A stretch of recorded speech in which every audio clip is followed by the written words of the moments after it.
तो दोस्तों, एक और नया दिन और मैं बलजीत परमार हाजिर हूँ एक नई कहानी, एक नया किस्सा लेकर। आज महाराष्ट्र से बहुत बड़ी खबर उभर के सामने आ रही है।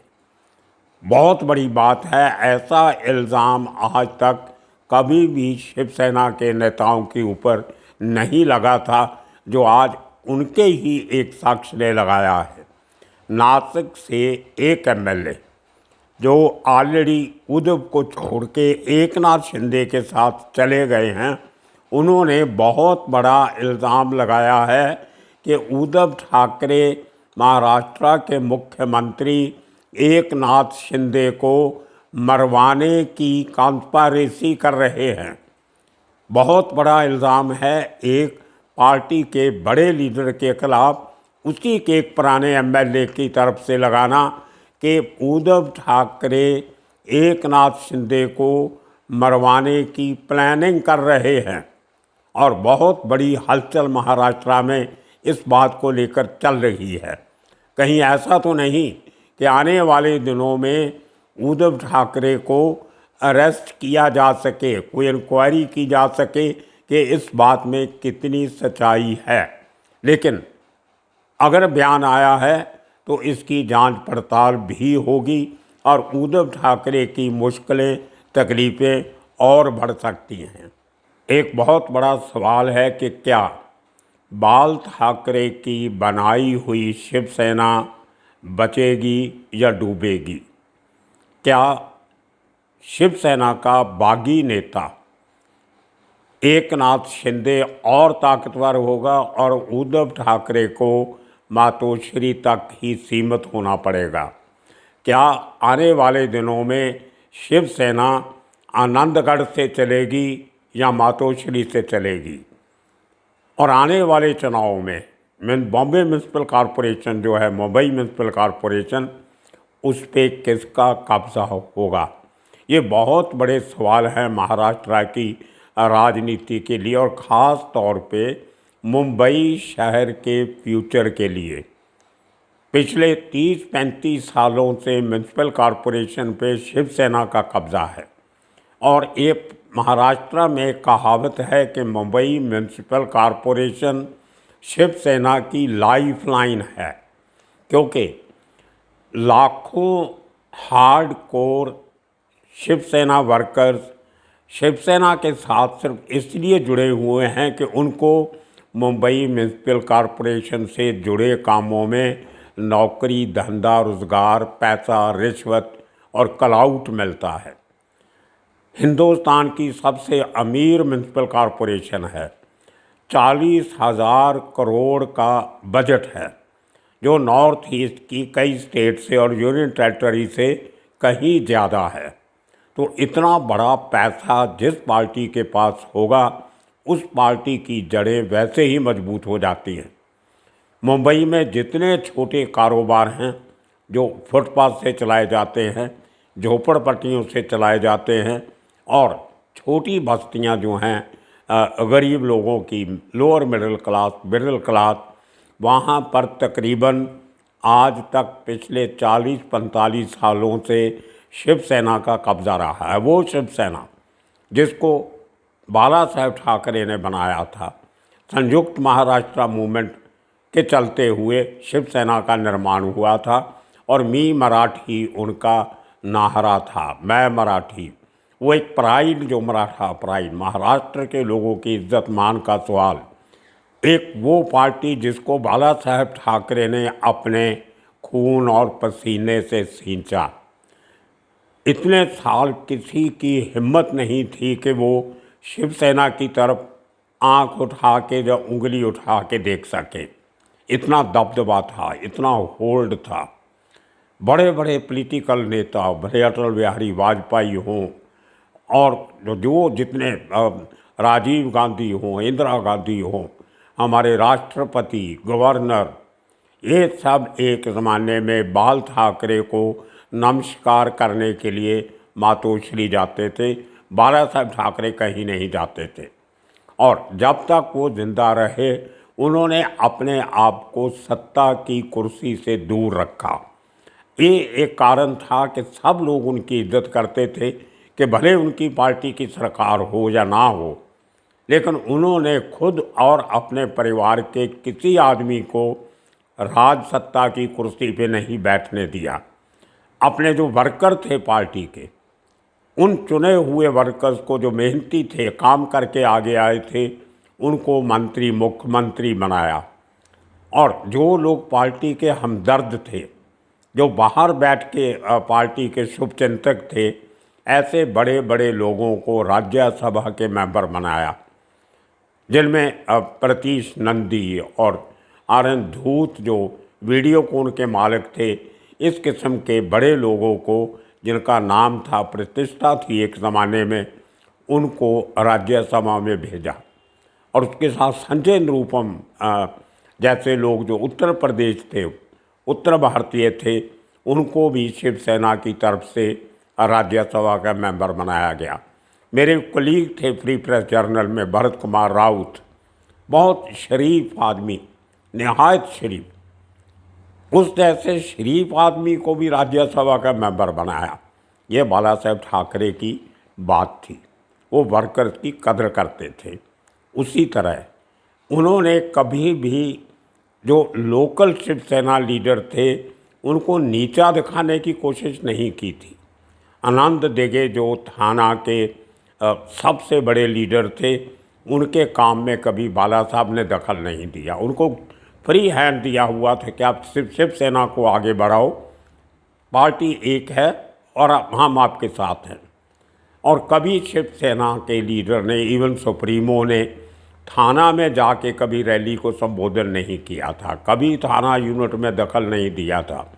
और ऐसा ऐसा चलते चलते शिवसेना मुंबई से निकलती हुई थाना, उसके बाद नासिक, उसके बाद औरंगाबाद, और करते करते पूरे महाराष्ट्र में, एक तरफ वेस्टर्न महाराष्ट्र, विदर्भा, कोंकण, चारों तरफ शिवसेना फैली और अपनी सरकार बनाई, जिसमें मनोहर जोशी, नारायण राणे जैसे लोग मुख्यमंत्री बनाए गए।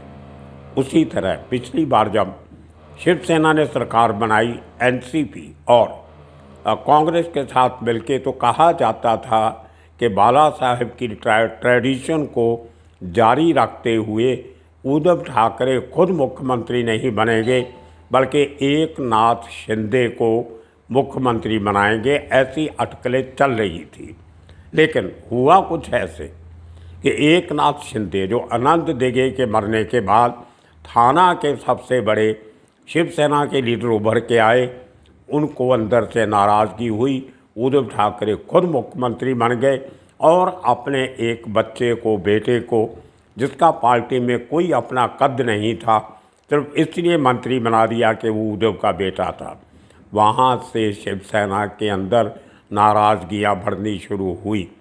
जो किरदार, वकार, रुतबा बाल ठाकरे का था, वो डाइल्यूट होने लग गया। मैंने अपनी ज़िंदगी में बहुत सारे लीडर्स के जो अंतिम यात्रा होती है मरने के बाद, वो देखी हैं। हिंदुस्तान के अलग-अलग सूबों में भी देखी हैं। लेकिन जितना क्राउड, हजूम, शुभचिंतक, अफसोस करने वाले लोग बाला साहेब ठाकरे के उस आखिरी यात्रा में, शव यात्रा में शामिल थे, इतना बड़ा हजूम मैंने आज तक अपनी ज़िंदगी में कभी भी नहीं देखा।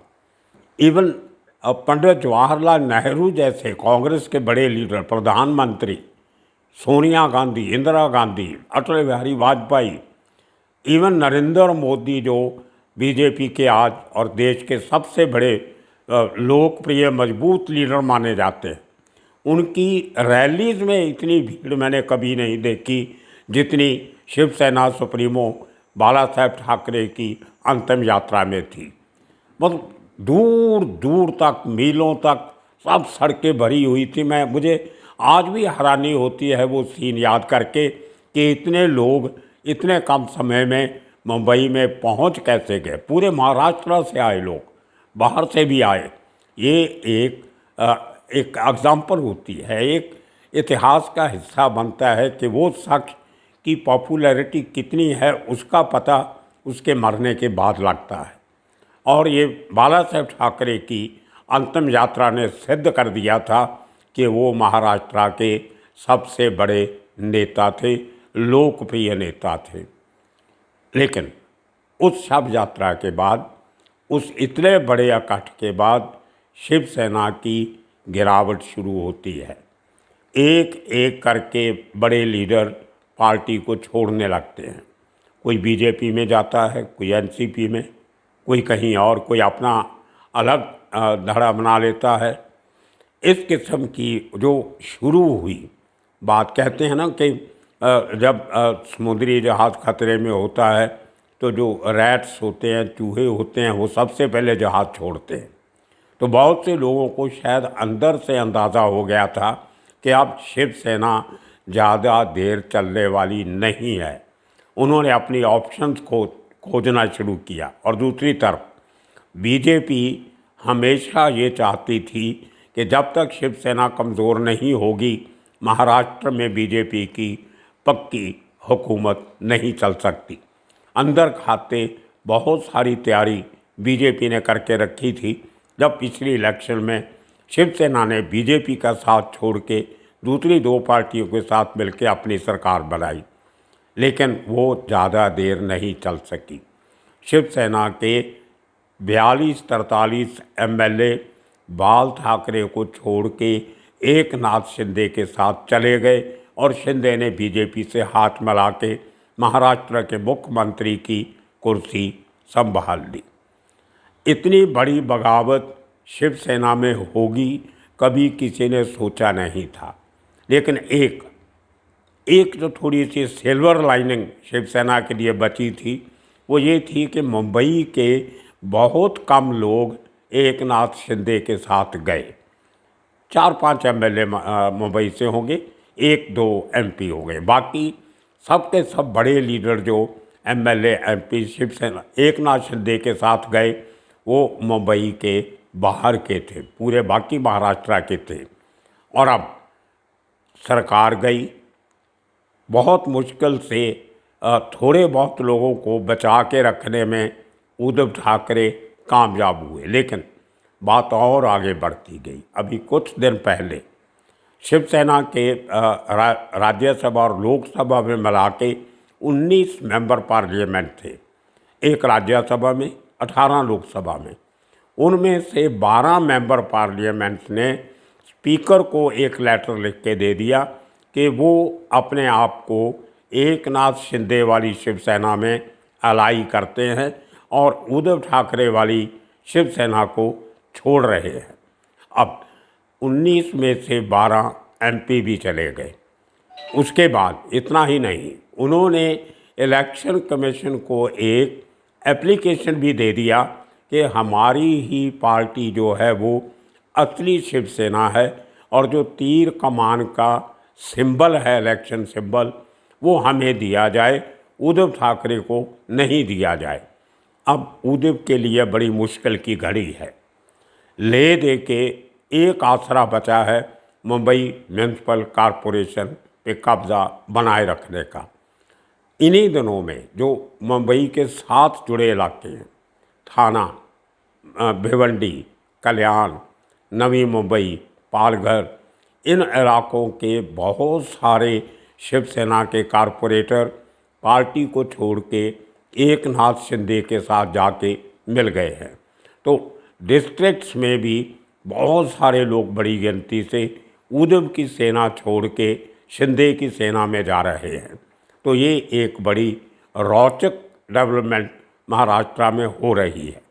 अब इस लड़ाई का आगे क्या होगा, इस महाभारत में कौन जीतेगा कौन हारेगा, इसका फैसला आने वाले 2-3 महीने में जो मुंबई म्यूनसिपल कॉरपोरेशन की इलेक्शन होने वाली है, होनी तो अगले साल के शुरू में थी, लेकिन अभी कुछ ऐसी खबर आ रही है कि मौजूदा शिवसेना बीजेपी सरकार उसको जल्दी करवाएगी, क्योंकि वो नहीं चाहते कि उद्धव ठाकरे को अपनी लॉस्ट ग्राउंड जो है वो रिकवर करने का मौका मिले।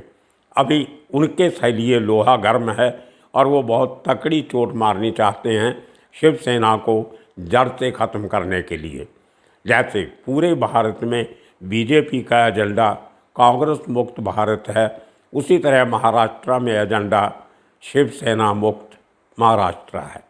अब होगा क्या महाराष्ट्र म्यूनसिपल कॉरपोरेशन में, देखना ये पड़ेगा कि जो लोग शिवसेना के साथ, उद्धव वाली शिवसेना के साथ हैं, उनमें से आने वाले दिनों में मुंबई के कितने कॉरपोरेटर साथ रहेंगे और कितने छोड़ के बीजेपी या एकनाथ शिंदे की शिवसेना में जाएंगे।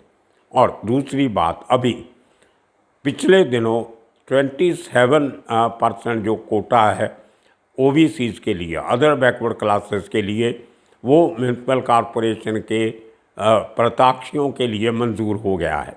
नोटिफिकेशन आ गई, रेजोल्यूशन आ गया। उसकी वजह से मुंबई म्यूनसिपल कॉरपोरेशन की कॉरपोरेटर्स की सीटों में भी बढ़ोतरी हो गई है। 207 से बढ़ के शायद अभी 234 सीट हो गई है। तो ज़्यादा लोगों को कॉरपोरेटर बनने का मौका मिलेगा। लड़ाई और दिलचस्प हो गई। कम लोगों में जीत हार का अंतर कम होता है। अब गिनती बढ़ गई तो उद्धव के लिए अपना कब्ज़ा, शिवसेना का कब्ज़ा बीएमसी पे बनाए रखने के लिए ज़्यादा सीटों की ज़रूरत होगी, जो आज के दिन में बहुत मुश्किल लगता है। तो ये एक घड़ी है।